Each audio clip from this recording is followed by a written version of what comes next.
What's going on, y'all? Today we're going to be talking about Pokemon, so stay tuned.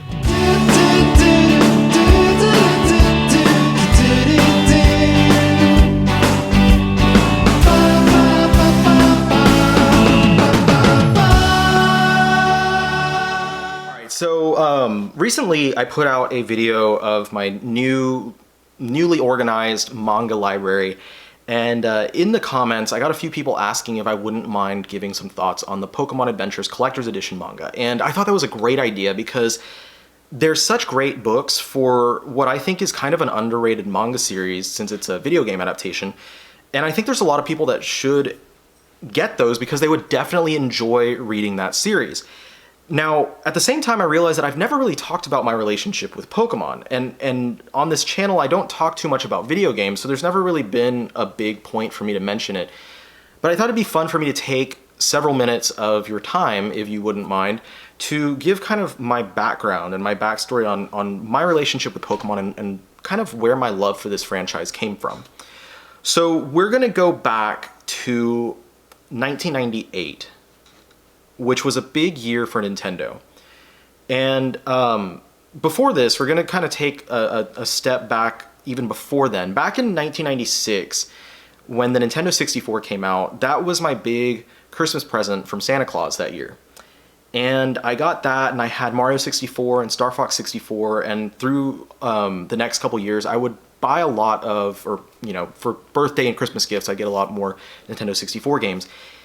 And I was already a fan of Nintendo because my dad had an NES and I would play Mario Duck Hunt on there all the time. So when the new system came out, I really wanted that because I wanted to play Mario 64, and I just fell even deeper into being a huge Nintendo fan, which I still am to this day.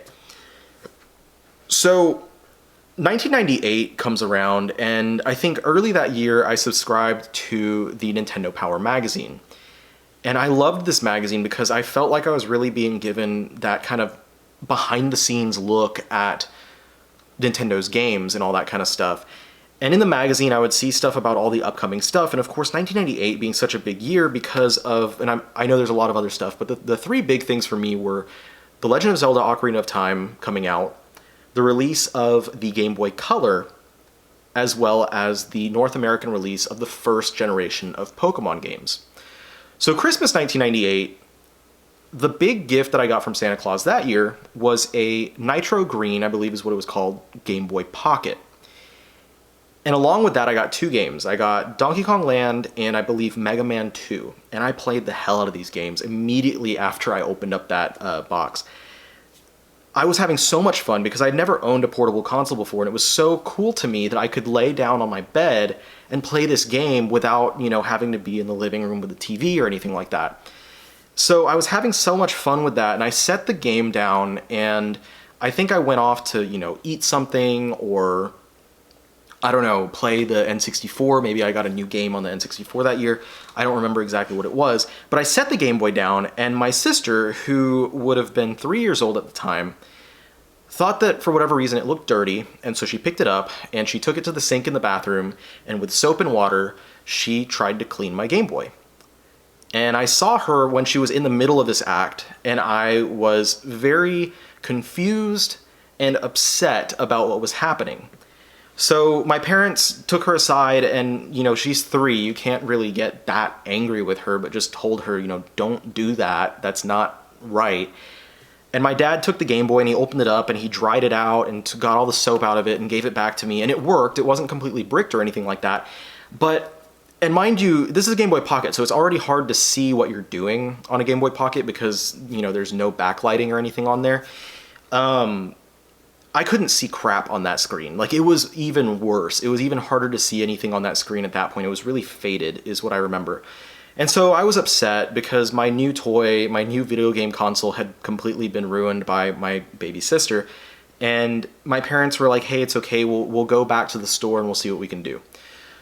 So the next day, I believe, we went to the Toys R Us, and they took it back to the customer service counter, and customer service was able to allow them to return it in that it was broken. And I was going to get another Game Boy Pocket, but I asked my parents, like, hey, could I get a Game Boy Color instead? Because, mind you, like I just said, the Game Boy Color had just recently come out. I think it had come out a month prior in November. And knowing my parents, knowing my mom in particular, she probably bought my Christmas gift in October, which would have been before the Color had even been a thing. But I asked and they're like, yeah, we can, we'll get you the Game Boy Color. So I got the purple, not the see-through one, but the regular purple Game Boy Color. And also, because I had been seeing all these advertisements in Nintendo Power, I was aware of what Pokemon was. And these advertisements really did their job, because every ad I would see in every issue of Nintendo Power, all the different articles and little comics they would have in there, and then seeing the anime pop up on, in the mornings or in the evenings when I was at home, really made me want to play Pokemon. So I bought Pokemon Blue, and I bought that with some of my Christmas money, and this was my first time ever playing, not just Pokemon, obviously it had just come to the States, but any sort of RPG type game at that point. So Pokemon Blue. I took this home and I had no clue how to play it. And I was that impatient kid who, my save files on games were titled AAAAAAA because I would just press buttons until I got to the gameplay parts. But I never played anything like this. Everything I played before was a platformer where you really didn't have to know anything except what the button for jump and maybe what the button for punch or attack is. So this was really different. It was really different that I had something that had more of a storyline, and you actually had to work to power up your characters and you just different items and attacks and stuff. And me being impatient, I didn't read any of the tutorial stuff, and I got completely lost. So for the next couple months, I would play the game almost every day, not really knowing what the heck I was doing, until some friends took me aside and kind of showed me, like, hey, this is what you're supposed to do. And from that point on, Pokemon was it. That was everything for us. Through the next several years, and then in the year 2000, when I believe is where Generation 2 came out, when I grabbed Pokemon Gold, that was it. That was all we played, was Pokemon. We would link up in battle, link up in trade, we would try and get all 150, 151, all 250, we tried to complete our Pokedexes is the point. We would argue about who has the best Pokemon, we would find all the cheat codes and stuff, and we would start doing the what is it, Cinnabar Island trick, where you get unlimited items and then all of a sudden you glitch your game and you can run into M or Missing No or anything like that. It was a great time, and Pokemon was such a defining part of our lives at that point. And I'm really happy that with my group of friends, for almost all of us, it's still a big part of our life. Not just in the memories that we had created back with Generations 1 and 2, but going forward, even going through, high school and stuff, we would still play Pokemon games. And through college, we would still play Pokemon games. And some of my friends who I went to college with, who we went from, I had at least a couple friends that I grew up with and went to elementary school with and middle school with, and then we went to the same college. We would even play our games in the library together while we were in between classes. And Pokemon is still such a big part of my life, and one of the things that I love about Pokemon is that it's never gone away. And it's something that even my nephews enjoy to this day. They enjoy playing the games and collecting the cards. And I didn't even mention the cards, but the cards were a huge part of all of this at the same time as the games were. So one thing that I did have a little bit of when I was growing up were some of those Pokemon comics. But the Pokemon comics that I grew up with were a little bit different than the ones that we're actually talking about right now. They were these. This is Pokemon The Electric Tale of Pikachu. These were based more on the events of the anime, and it was much more of a limited set. There was only 4 different stories, which would eventually be collected in these paperback editions. And these were really fun, because we were familiar with the anime and stuff, and it was very different. It had a very different take on these characters. You had different takes on the Pokemon. It was very cool to see these artistic visions of these characters and monsters that were very recognizable, but different enough that they stood apart from the video game and what we had seen from the cartoon and our trading cards and stuff like that. So not that long ago, I actually wanted to track those comics down. And my first instinct was to buy the Pokemon Adventures mangas that I would see all over the internet and all over bookstores and stuff, because they were cheap, they were present, and they were available in these nice box sets.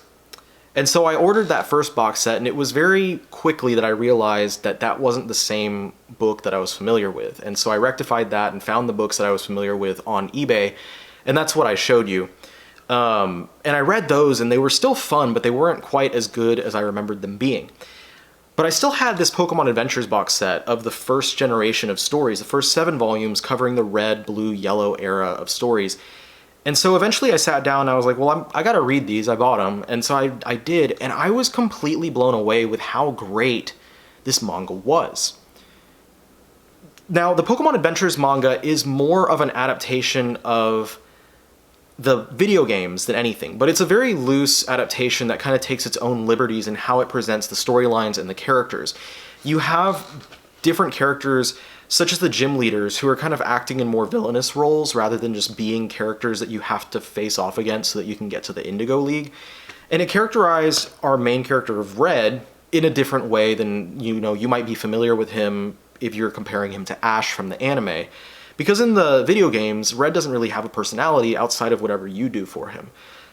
So this was a really fun book to read. It took a lot of liberties with the Pokemon franchise in order to expand what we knew from that generation of video games and turn it into more of a action-packed and dramatic storyline that was more than just this kid who wants to become a Pokemon master leaving his home and having to face off against gym leaders.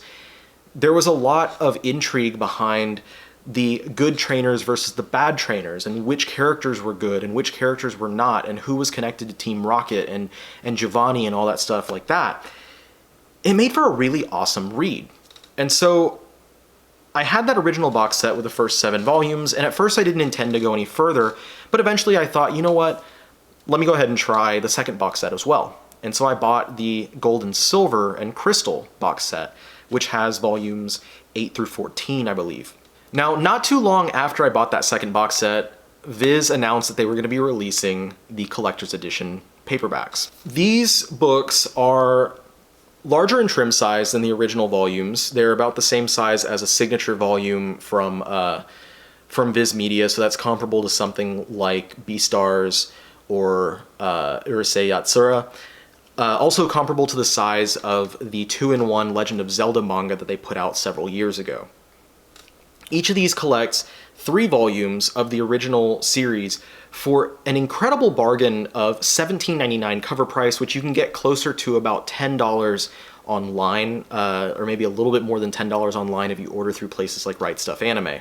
So 3 volumes worth of material, just putting out the numbers there, is each of those is $10, so you're getting almost for half the price. I think these are an excellent value, and they increase the page size, which I always enjoy because manga is already pretty small, which gives you more ability to really appreciate the fun artwork that is in these books. And they're also, while they have, about 600 pages worth of material, the paper is not so thin that it's too difficult to not rip when you're reading, because that's something that can happen.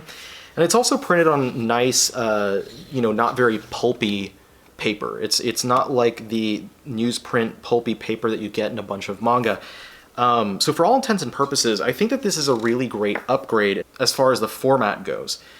So I highly recommend it. I've said it before, not on my channel, but elsewhere, that these volumes are some of the best video game adaptation manga that I've ever read.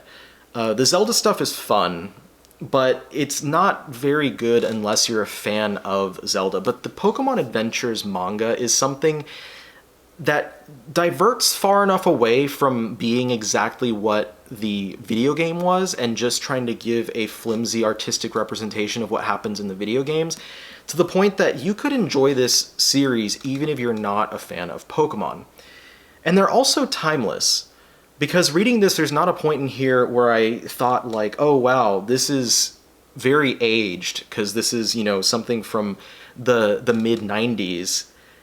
It feels like something that could have been published a lot more recently. It's just a really nice shonen action adventure series. Now, Viz has been releasing these in a steady pace, and I believe that right now they've said that there's going to be 10 volumes.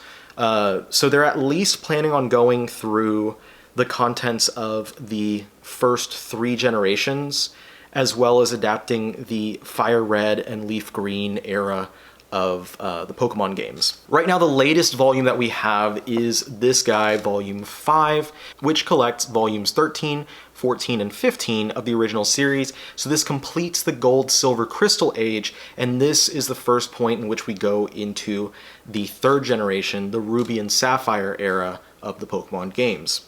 Another thing that I really love about these books is that the series builds upon itself. It's not something where the red and blue manga is completely separate from the yellow, and the yellow is not completely separate from the 2nd generation stuff.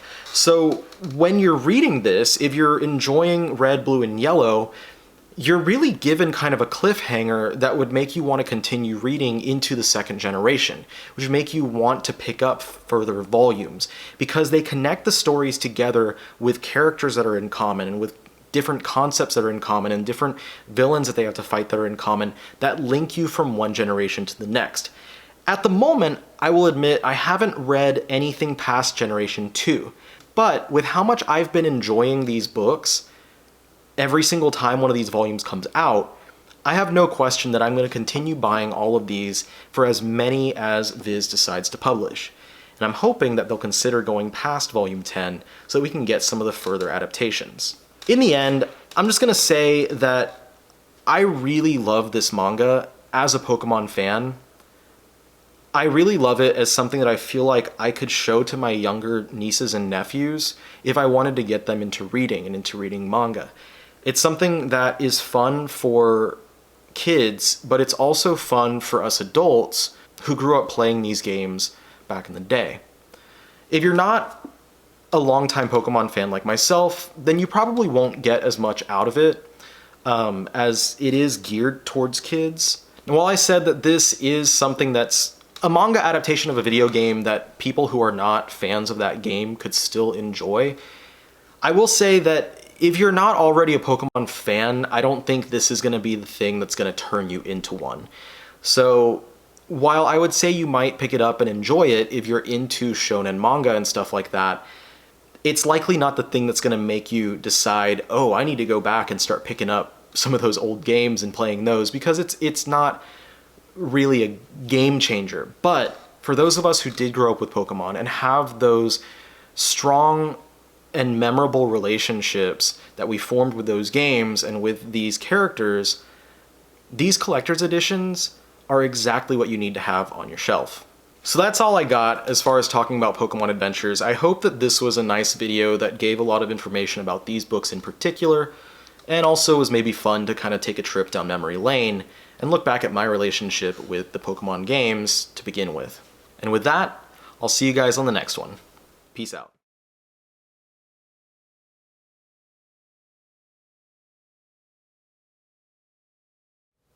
Hey, Mom. Hey, Riley, what are you doing? What's going on? I'm making a video, and we're talking about Pokemon. Okay. And so I wanted to kind of get some testimonials from you and Dad and from Bree about growing up, you know, back in the early or mid to late 90s, whenever this stuff started coming out, and anything that you guys remember. And one thing that I already mentioned earlier in this video, this stuff is going to be at the end of the video, is when Bree washed my Game Boy on Christmas. Yes, I remember that clearly. I can even see her little face when she did it. And she was trying to be helpful and be sweet and making sure that your I don't know what was it, a Game Boy or one of those systems was clean. And so she went in and washed it in the sink. And I can even see her with her little stool bringing it to the sink and sitting there washing it, and then you almost had a heart attack. But she was like, I'm just trying to help. So yeah, that was quite an event. I remember you were so upset, which rightfully so, but it was pretty funny. But She really had no idea she was doing anything wrong. well, we went like pretty soon. Like I don't know if it was that night or the next day, but we went back to Toys R Us, and you guys were able to Yeah. to switch it out. And that's when I bought my first Pokemon game. Was that night or that day, whatever it was. And so that was big because I mean, Pokemon was really big for a really long time in my life, right?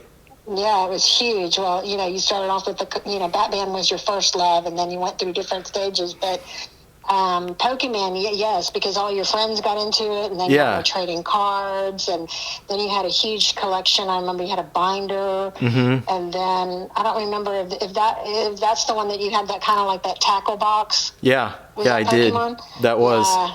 And then y'all would have to get certain cards, and I just remember because I never, since I wasn't, I just knew that you loved all that stuff, but I never really understood it all. But I just remember it was a huge part of your growing up. I think one of your best friends, Kevin, and y'all would do, I don't even know, those little, what were those eggs or whatever, the Pokemon little. There was a gold one. The Pokeballs from they came from Burger King. Oh, was it? Well, that at least what I'm thinking of, and that was I think Grandma gave me those for Christmas one year, and I still have them. I'm looking at one of them right now. There was a gold one. Yeah, they had like cards on the inside. Yes. So I remember those being a big deal, and then something, some marbles or. I remember having, I mean, there was everything. Yeah, it was huge. I just remember it being, my friend gave you a Pokemon poster, and you were so excited about that. I think I have that too. I still have, it's the poster from the original movie, and I had it framed on my wall for forever. Exactly. Yeah, that one, and then I remember y'all used to trade or something of the sense, and then the Pokemon movies, and just. It was a big part of probably when you were around 13, maybe? Well, it was 13? The first year that it came was in 1998, and I got that Christmas. Oh, wow. So you were only 8. I was 8 years, because, Brie was only 3 when she washed my Game Boy, which that age makes sense. Right, it does. So it was 8, and then but it kept coming because there was, they do it in generations. So it was generation 2 was in 2000 and generation 3 was like a couple years thereafter. So it was something like I reminisce that, the guys and I were still playing even in like high school. And I mean, I still buy the games when they come out and stuff. And now the kids, are all playing the games and the cards and stuff too, so it's still withstood the test of time. Yeah. But yeah, do you still have that box full of them? I don't have the cards anymore because I stopped collecting the cards because they became I couldn't collect books and cards and games and all that, so I had to let go of some stuff. But I gave the toys to the kids because, like I said, they're getting into them as well. But it's That's cool. That's coming back around. All that stuff came back around. Yeah, but yeah, I just remember it being a big part of your life for a while, and then the movies and all those things, and Kevin, and yeah, I totally associate with that being a part of your growing up years. Yeah, for sure. I mean, I remember we would have nights out at either Kevin's or our house, and it would be the two of us and Ben and Chris, and sometimes other kids would get in because it was everyone was into it. But we would it was sit there and trade and play. Yeah, we had that rule that you could have anyone you wanted to spend the night, as long as everybody came there and y'all stayed in or whatever. So y'all would have groups. You would have groups of kids, and y'all would play all those games and do all that stuff. And sometimes in the morning when I'd get up around 5 o'clock to go run, y'all would be all over the floor, like sleeping in Like it was like y'all slept playing games, like with the game stuff in your hands, and so yeah, it was really a fun part of your life. I remember that. Well, not to get you too emotional about that, but I just wanted to get some feedback and memories on that stuff, because just thinking about that and how that's over 20 years ago, and it's still something that like I'm still reading the books and stuff, and I'm still playing these games, and it's just crazy how long that these things can last. Yeah, it is, and hopefully, then you'll have one day you'll have your kids, and you can go through that with them as well, and know a lot about it to teach them about it. Well, hopefully It's I'd be fun. so lucky that they care about it. Well, That'd make it don't know. easy. That's true. I never knew anything about cartoons or anything, and you totally went that way. So Yeah. It definitely wasn't me who opened up your eyes to any of that. It was just something that you were born with. Batman.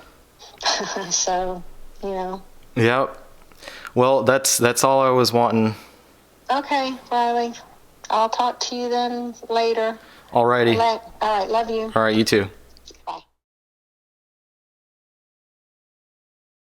Hey, what's going on? Hey, what's up? Hey, so I'm making a video, and I'm talking about Pokemon, and I was going over like when we were younger. And do you remember Christmas 1998 when I got my first Game Boy? And you thought it looked dirty? And then Maybe. you washed it? I was just trying to help. It was smudged. The screen was smudged, and I was like, oh, maybe if I wash it, it won't be smudged anymore, and then he can see the game better. When in fact it made it harder for me to see after it got washed. Did you get in trouble for that? Do you remember? Honestly, I don't remember, but I know that looking back on it, Mom and Dad said obviously you were pissed, and they were like, it's fine, Riley, like we'll replace it. Yeah. It's not a big deal. It's just it's just a Game Boy. But you were like, she washed it. It's good.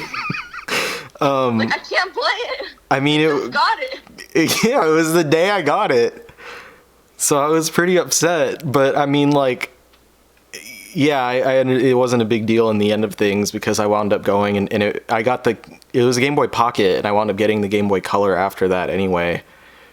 But that's when I got the first Pokemon game. And so I asked Mom about all this stuff, and I wanted to ask, do you remember like how big Pokemon was at that time? I actually, thinking back on it, because I was so little, I do remember like you having like the Pokemon like videos. Yeah. Like it was like Pokemon in concert or something, or like, I don't know. And I remember watching it and thinking it was like the coolest thing, and like singing along to like the. I think you're thinking about the DVD for the second movie, and it had like a live performance by, I forget what band it was, but it was like a short-lived boy band that did like the song for the movie. But my song, the song that I cared about was Weird Al Yankovic doing the Polka Pokemon song. Oh, yeah. And that was the one that was, I think it was in the credits or something of that movie, and I got the soundtrack specifically because it had a Weird Al Yankovic song. Were you already like into Weird Al, or yeah, kind of like? Yeah, no, it was like I was already into Weird Al, because we had like the food album and the TV album and stuff like that with all the like, Eat It and Lasagna and all that, and like we would listen to all that. Like Weird Al was peak comedy for me. You were like, because whenever Pokemon came out, and obviously got really big and you got into it, you were what, like 10, 11? So I was 8 when I got the first game, and then the second game came out in 2000, so I was 10. And I mean, and we just continued from there, and it was, you know, it was huge. It was, you know, because it was like me and Kevin and Ben, Chris going to each other's houses and like playing the game all day and all night and stuff. And like I know like you had like some sort of a cursory attention to it, because I think it was one of those like, oh, my older sibling is into it, so I'm gonna be into it as well type of things. Mm-hmm. Didn't you name your hamster Pikachu? I was just thinking about that. I was like, I think because you were into it, because I didn't like play with dolls or anything like that. Right. I just paid attention to like whatever you were into. And yeah, because we had our 2 hamsters. Mine was Pikachu, and I don't remember what yours. Anyway, but yeah, I just, you know, I was thinking back on all that stuff, and I know like you had some stuff, like, and again, it's like, you know, that's what I was doing. So like, I think you had some cards, and you had some, maybe like a plush here or there, but that was more like my thing when you eventually like started getting into your own stuff. Yeah, I was so little though, so like, I guess because you were 8, I was 3, and then I guess when it came out, when you were more into it, you were 10, I was 5. So Yeah. it's like hard to think back on exactly, but yeah, I think you had like a big, like plush, like a big Pikachu, like. Yeah, I still have it was that. like a pillow. I still have it. It's in the, I think it's up in the attic right now. I think that's the only like piece of old Pokemon memorabilia aside from the games that I still have, because I don't have my cards, and I gave all the toys to the kids. Yeah, I think you would just give me like little things like cards or something that like if you didn't want it, or if you got like a double of something, you would just give it to me. But other than that, I don't know. I wasn't super into like a lot. I don't know. I had like some games, like I had like a Barbie game on like the Game Boy or something. Yeah, I played the hell out of that Barbie game. It was actually really fun, and it was surprising because of like Barbie, and we weren't into like Barbie stuff. Right.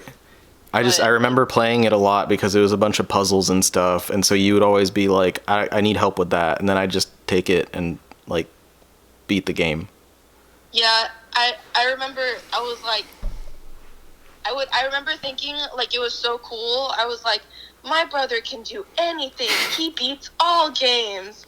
And then like now looking back on it, I remember you had like the cheat books, and like you would look like if you got stuck like in like Banjo-Kazooie or something, you would like look back, I guess. I don't know. Not entirely. I mean, yes, you were skilled, but you had books to aid you, but of course I didn't understand that as a kid, and I thought you just knew how to do everything.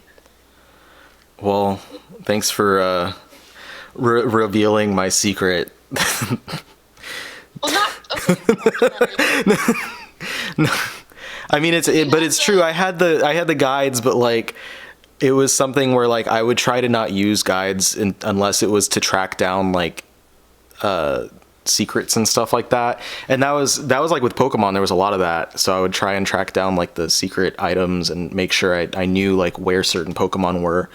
But yeah, I know it wasn't as much part of your life as it was part of mine, but like you had your own Game Boy that you got like a couple years later on Christmas. Yeah, I actually still have. I don't know if I still have the Game Boy, but I have like Game Boy Advance, Yeah. SD. I think I have those, and then some like little games, but that's it. Yeah, and I remember like when you got the Game Boy Advance, you would only call it the Game Boy Advance. I don't know why that annoyed me, but I was like, you can just call it Game Boy, and you were like, it's a Game Boy Advance. And I was like, I was playing my Game Boy. I'm playing my Game Boy, and you're like, it's a Game Boy Advance. I'm like, it's a Game Boy. It's a Game Boy. And then like, you're like, well, this is a Game Boy, and I was like, that's a Game Boy Color. So it was, See, you made this the distinction. Because I was like, well, why are you just calling that one a Game Boy, but it's actually a Game Boy Color? But you call the Game Boy Advance a Game Boy Advance. Anyway, Well, then there's the DS and the DS Lite, which I still have my DS Lite. Man, you have a lot more of these than I do. I only have one Game Boy and I have a DS, 3DS. I also have your DDR, by the way. I took it from Mima's garage. I didn't know I still had that. Did I have the games or just the pads? I think both. I don't know. I can't remember. But yeah. So if you're wondering where they are, they're in my garage. Okay, well, I guess I'll get that from you someday so I can get back into Max 300 shape. Yeah. I remember Mom. That was like the one game that she was comfortable with us playing for like hours because it was like our workout, I guess, because we didn't we didn't really play sports. So when we were playing that, she was like, "Okay, whatever. They're working out. They're being active. I'll let them sweat it out on DDR." Yeah, I played the hell out of DDR too. Well, I guess that's it. I just wanted to get your memories, I guess, on like that time period and what you remembered about the fateful day when you decided to wash my Game Boy. I don't hold any grudges. It's fine. Just remember that it was good intentions.